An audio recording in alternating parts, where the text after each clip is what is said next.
Hi, and welcome to the show. Subscribe at kevinmd.com/podcast. Today, we welcome back Jessie Mahoney.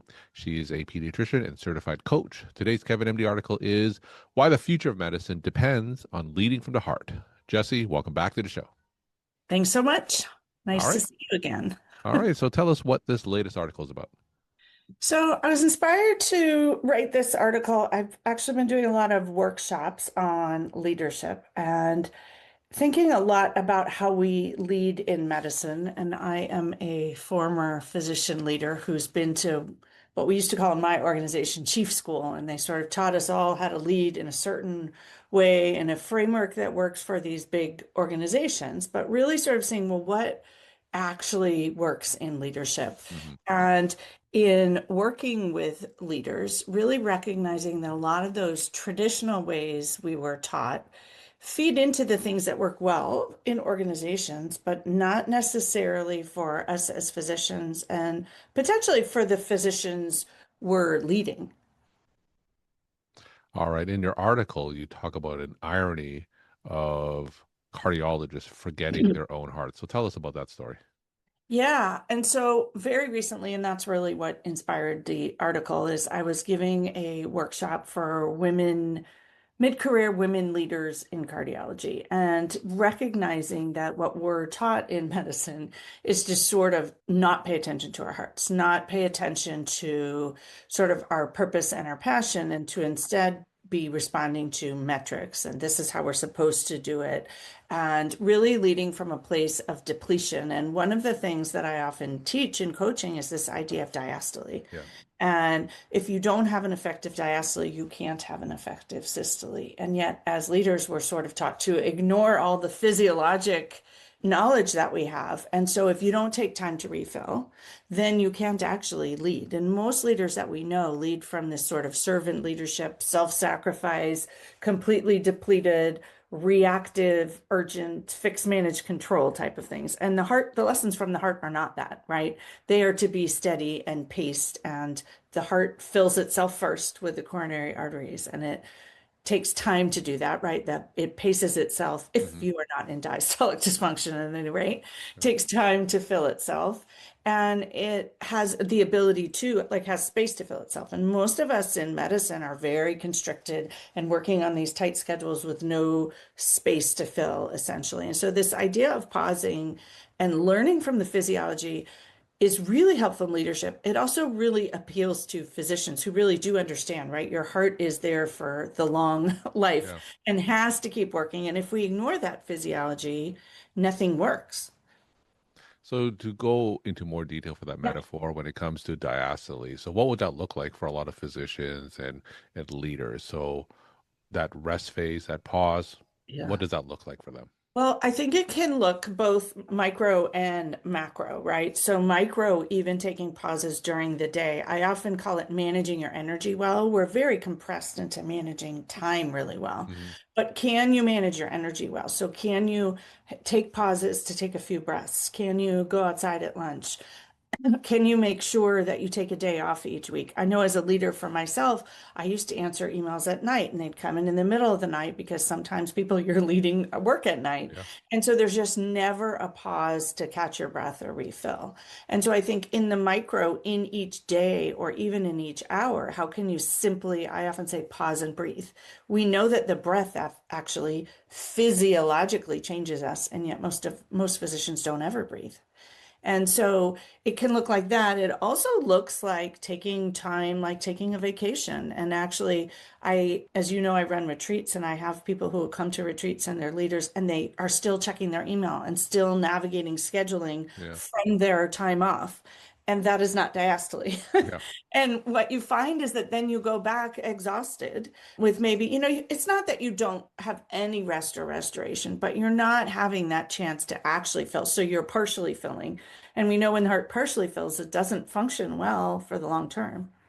Physicians, as you know, are very, very structured, and the fact that they don't take advantage of that diastole, that's probably ingrained in them ever since pre-medical school, right? And Yes, then goes throughout medical school and absolutely. residency. Absolutely. So, in order to create that shift, and give that space so they can able to breathe? Like from a practical level, like how do you coach them doing that? Do you have to schedule that in? How intentional do they have to be? Well, one of the things that I actually teach as a leader is being intentional. And I think that's the power. So for some people, it will be scheduling it Yeah. and saying, I have some people who have a note on their computer. They're going to take 5 minutes outside at lunch every day because what they discover when they do that is they can get through the afternoon. Hmm. For other people, it's choosing an intention of what kind of leader you want to be. So maybe you want to be a calm and grounded leader or a responsive leader, or for many, the word authentic really resonates, or you want to be a sustainable leader. And if that can be your guiding light, then you're showing up for your day and your meetings and all of that with that in mind.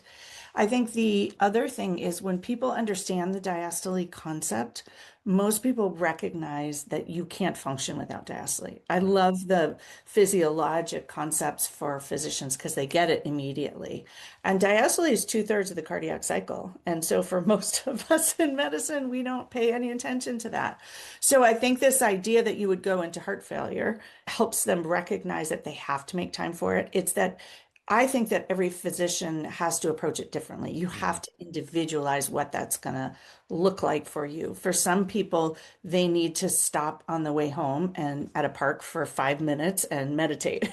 For some Yeah. people, they need to plan in an exercise class. For some people, they have to plan a pause every quarter. They're going to take a week away. For many people, it's actually recognizing the importance of it and recognizing that the time has to be taken and the consequences of not doing it. Once we begin to see that, because most people aren't even thinking about it in Yeah. medicine, we're just reacting. And, we are told that leadership is an honor and a privilege. And so, therefore, we should just go and do it. And we're sort of reacting the whole way along rather than being intentional about, well, what kind of a leader do I want to be? The other thing I think is really helpful is thinking about energy conservation as a leader. And I have a lot of people coming back as leaders to coach with me, knowing that they are depleting their energy by Mhm. ruminating or trying to solve things they can't, or letting certain distressed physicians in their group drain them. And they see it, but it's really how do I make this space and how am I intentional so that that doesn't get in the way. And basically, I love calling putting you into heart failure, right? The other piece about the heart that's not just the physiology is actually, I think, when we lead from that heart-centered desire of what kind of a leader you want to be and how you want to support your teams and really who you are, not Mhm. who the world wants us to be. Those are the leaders that, in fact, I think have the most sustainable and most impactful careers. And so letting that be part of your leadership voice and your leadership intention.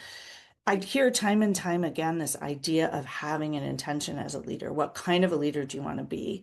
Mhm. And most of us go to chief school to learn about what kind of leader we're supposed to be. And that doesn't actually help us. Then we're sort of reacting, trying to do this supposed to, rather than standing tall Yeah. and shining our light and bringing our beliefs to and value systems to it.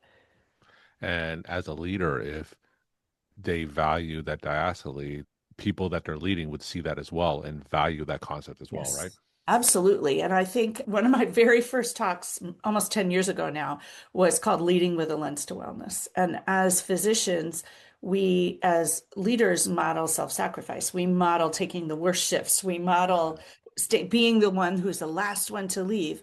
That doesn't give anyone else permission to practice in a different way. And so I think the power really comes when a leader models diastole and shows the importance of refilling and allowing themselves to be present and whole and not Hmm. depleted, then everyone else can also do that. If we don't model it as a leader, then you're sending this very mixed message, which does not allow other people to do it. Now, they could do it, but it doesn't allow them to do it in good conscience without Hmm. feeling guilt and shame about it, if that makes sense.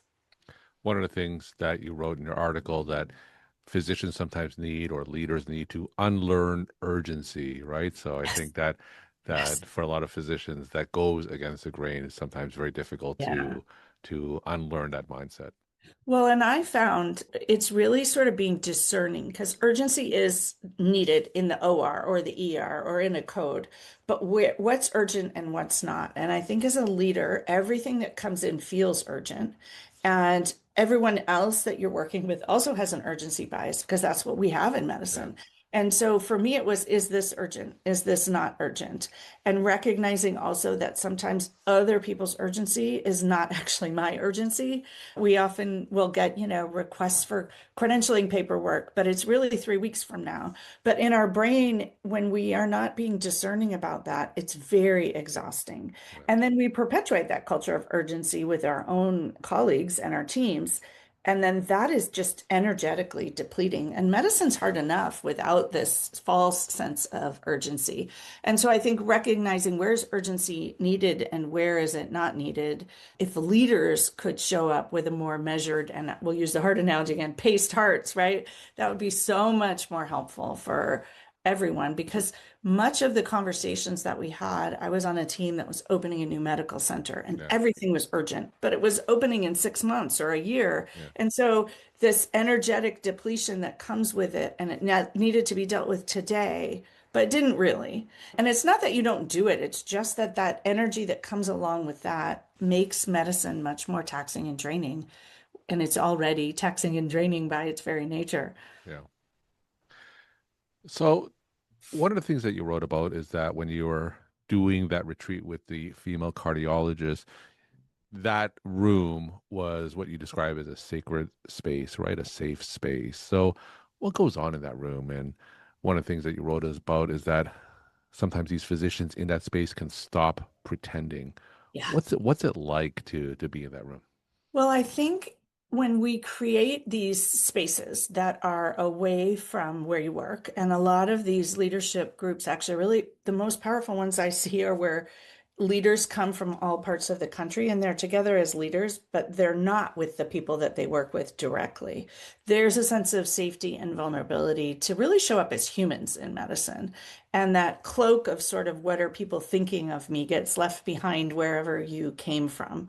And that is where people are really able to look at themselves and look at who they want to be and how they want to experience medicine. I often think of those quotes, you have this one wild and precious life. And we often don't pause to think about that. In medicine, so many people wake up at 50 and 60 and say, how Mhm. did I get here and what have I been doing? And so I think when you pull people out into a room where you're really talking about the human spirit and you're talking about intention and you're talking about purpose, rather than, these are the tools to help make it work and to be more efficient and to meet the metrics, people really allow themselves to grow and show up in really unique and creative and vulnerable ways. In medicine, we are taught that being vulnerable is dangerous, pretty much. You Mhm. don't want to be judged. And yet, in these small, sort of sacred spaces, being vulnerable is actually quite valuable. And I think what people recognize is that they are not alone and they're not isolated and they do belong. And with that sense of understanding and shared acceptance, that's really where people are more capable of shifting into a more authentic, honest space of where they want to go. When we are in our fight or flight, overwhelm, urgent, usual space, we're not really able to do that, which makes sense, right? Because your body's being threatened. Nobody starts changing themselves and being Yeah. thoughtful and reflective in that environment. The other thing I think is there's real power in bringing people together to have these conversations. And I'll say, especially women, I think that there's this sense of safety. And what I've seen more and more is the power of one woman, and that's how this last group came together, saying this is something that's really needed. And it doesn't exist, and I will create it because it's needed. And that experience is really a beautiful gift where people are also coming feeling really taken care of and like they matter. And that allows people to go deeper and really tap into who they are. Physicians are such amazing people when given the chance and gathered together away from all the confines and outer noise, amazing things can happen. Today we're speaking with Jessie Mahoney, pediatrician and certified coach. Today's Kevin MD article is Why the Future of Medicine Depends on Leading from the Heart. Jessie, as always, let's end with some take-home messages that you want to leave with the Kevin MD audience. I think my take-home message is to pause and be intentional as a leader, to be your honest, authentic, vulnerable self. And that if we don't model healthy, sustainable leadership, that does include diastole and does include our set of values, that we don't create an environment where others can do the same. So that if we don't lead from that place of authenticity and heart, the culture of medicine isn't going to evolve as it needs to. Jesse, as always, thank you so much for sharing your perspective and insight. Thanks again for coming back on the show. Thanks so much for having me.